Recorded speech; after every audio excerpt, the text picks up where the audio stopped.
Oke, baik.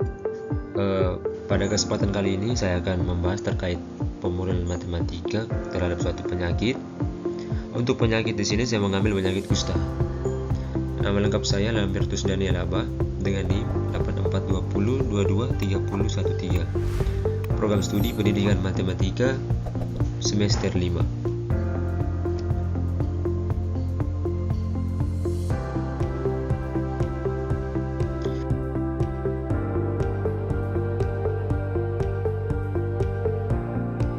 Baik, jadi video ini saya buat untuk memenuhi tugas mata kuliah pemodelan matematika dengan dosen pengampu kami yaitu Ibu Roberta Uron Hurin, SSI, MPD.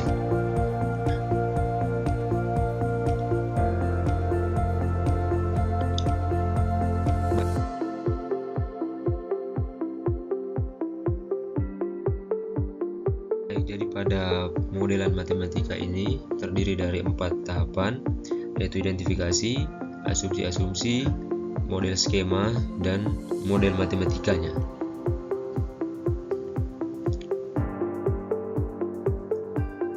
Yang pertama kita masuk pada tahap identifikasi, yaitu ada pengertian penyakit kusta.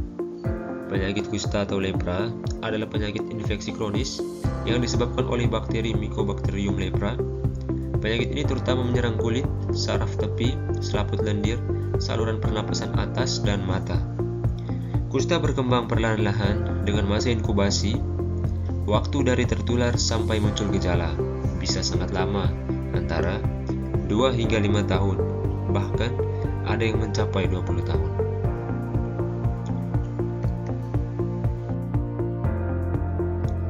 Kemudian ada penyebab penyakit kusta. Yang pertama itu melalui udara atau percikan cairan atau droplet. Ini merupakan cara penularan utama penyakit kusta. Bakteri Mycobacterium lepra keluar bersama percikan cairan dari hidung atau mulut penderita, misalnya saat batuk, bersin, atau sedang berbicara. Jika orang lain menghirup udara yang mengandung bakteri tersebut dalam waktu lama dan sering, maka ia bisa tertular. Kemudian penyebabnya yang kedua itu melalui kontak langsung yang lama. Penularan juga bisa terjadi melalui kontak kulit secara langsung dan berulang kali dengan penderita yang belum diobati, misalnya tinggal serumah dalam waktu lama. Kemudian sering bersentuhan kulit, misalnya merawat penderita tanpa perlindungan. Kemudian kontak singkat, misalnya berjabat tangan atau duduk bersama, tidak menularkan kusta.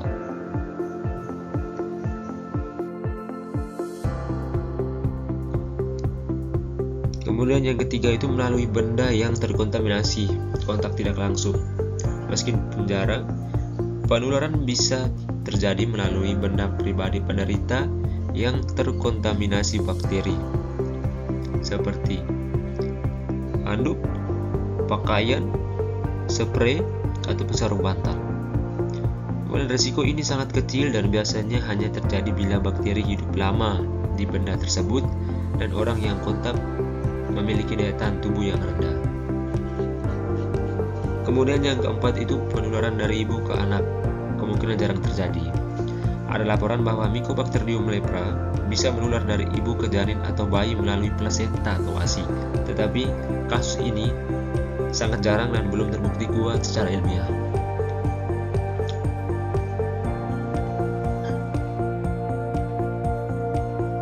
Kemudian penyebab sakit kusta. Penyebabnya adalah bakteri Mycobacterium lepra, jenis bakteri tahan asam yang menyerang kulit, saraf tepi, mukosa, saluran pernapasan. Bakteri ini tumbuh sangat lambat sehingga gejala kusta bisa muncul bertahun-tahun, biasanya 2-10 tahun setelah seseorang itu terinfeksi.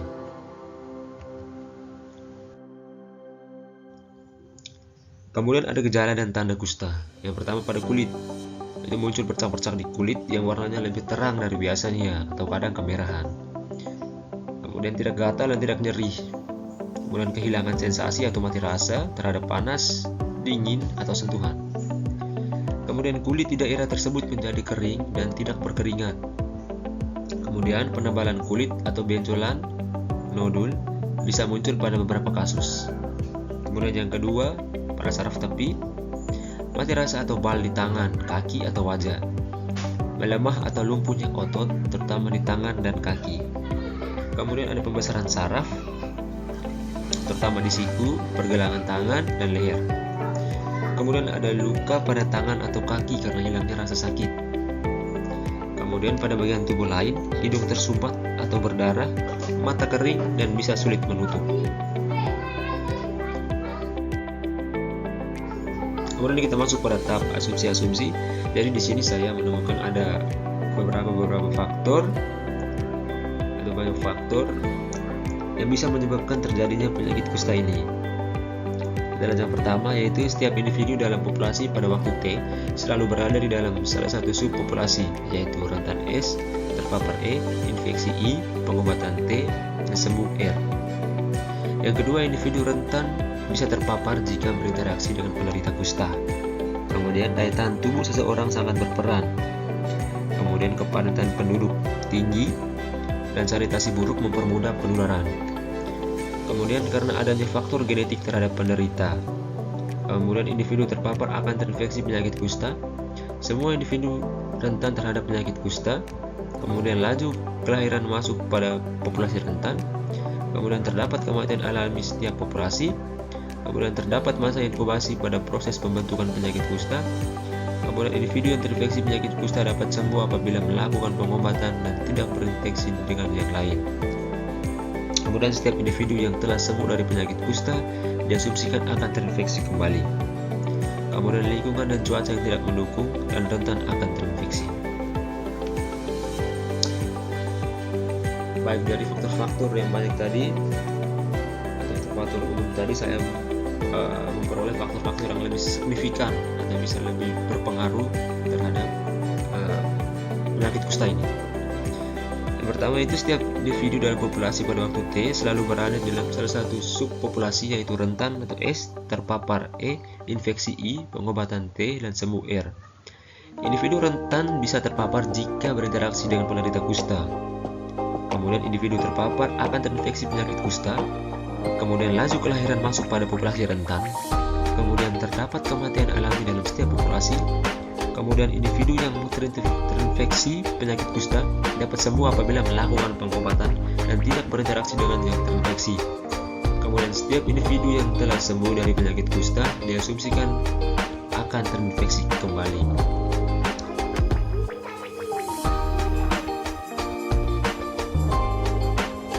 Kemudian di sini ada daftar simbol dan parameternya.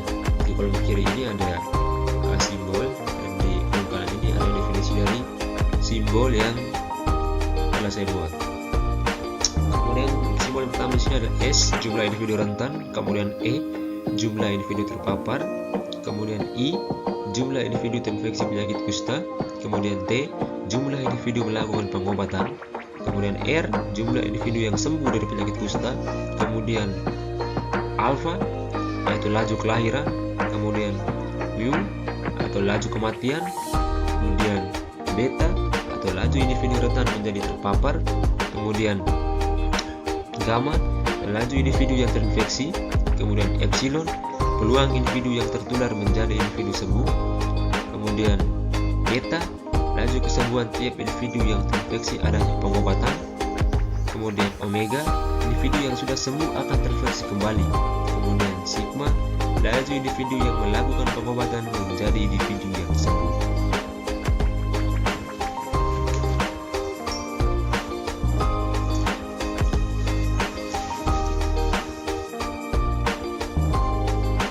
Baik, sekarang kita masuk pada pembentukan skemanya, model skemanya.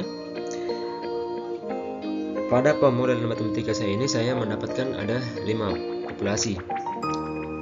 Populasi yang pertama itu adalah populasi S atau susceptible atau populasi rentan. Kemudian ada populasi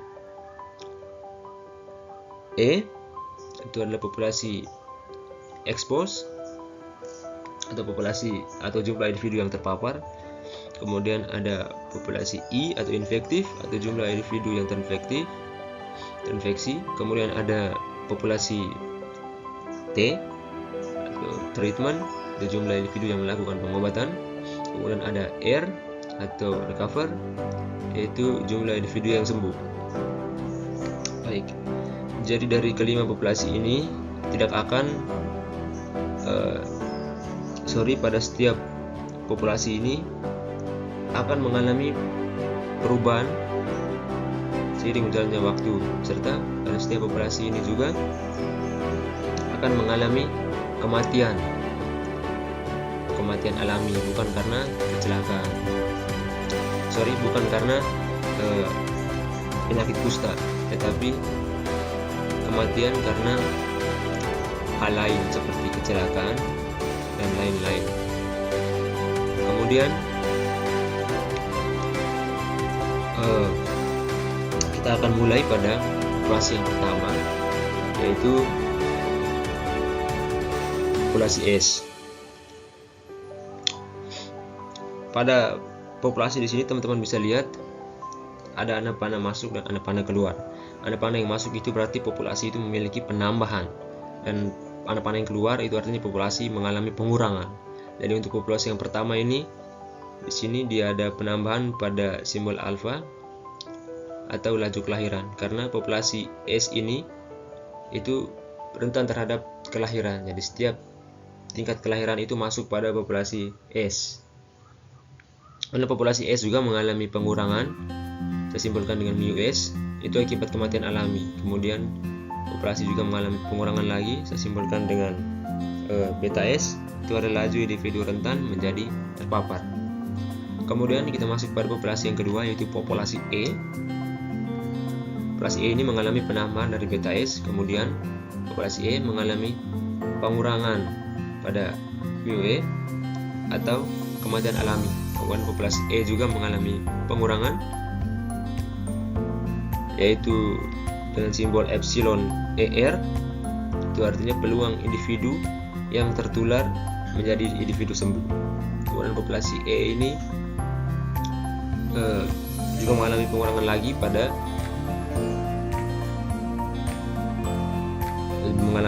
lagi dan saya membuat simbol gamma E.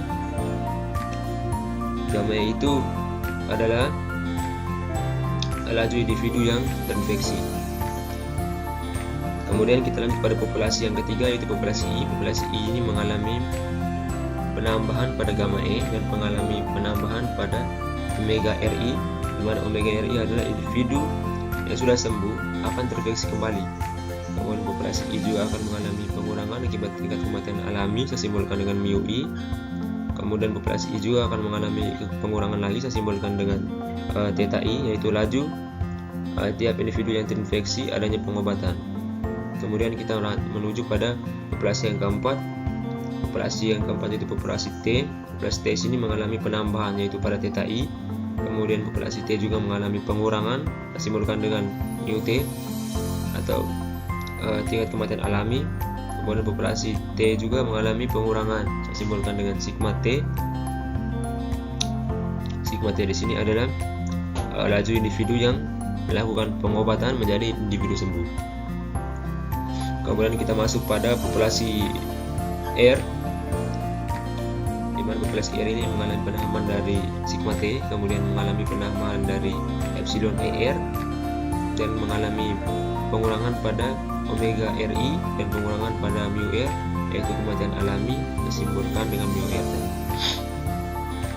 Baik, seperti yang sudah saya katakan di awal, setiap populasi itu akan berubah seiring berjalannya waktu. Jadi kita akan menuju pada model skemanya. Baik, jadi pada populasi yang pertama itu bentuknya akan menjadi ds per dt sama dengan a kurang mu s kurang beta s. Kenapa di sini kurang mu s dan kurang beta s? Karena dia mengalami pengurangan pada populasi tadi.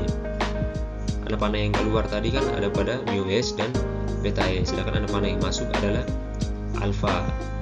Jadi alfanya positif, mu s nya negatif, dan beta s nya negatif. Kemudian pada populasi yang kedua bentuknya menjadi populasi E-nya menjadi DE per DT sama dengan beta S kurang mu E kurang gamma E kurang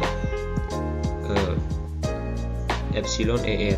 Kenapa kurang? Karena dia mengalami pengurangan pada populasi dan BTS ini mengalami penambahan. Kemudian bentuk yang ketiga itu pada populasi yang ketiga, yaitu DI per DT, itu sama dengan sigma E kurang mu I kurang theta I tambah omega RI. Kenapa di sini tambah? Karena tadi pada populasi DI itu mengalami penambahan pada bagian omega RI. Kemudian populasi yang keempat yaitu DT per DT sama dengan sigma I kurang mu T kurang sigma T. Kemudian populasi yang kelima adalah DR per DT sama dengan sigma T tambah omega ER kurang mu R kurang omega R. Baik, seperti itu. Semoga bermanfaat untuk teman-teman. Sekian dan terima kasih.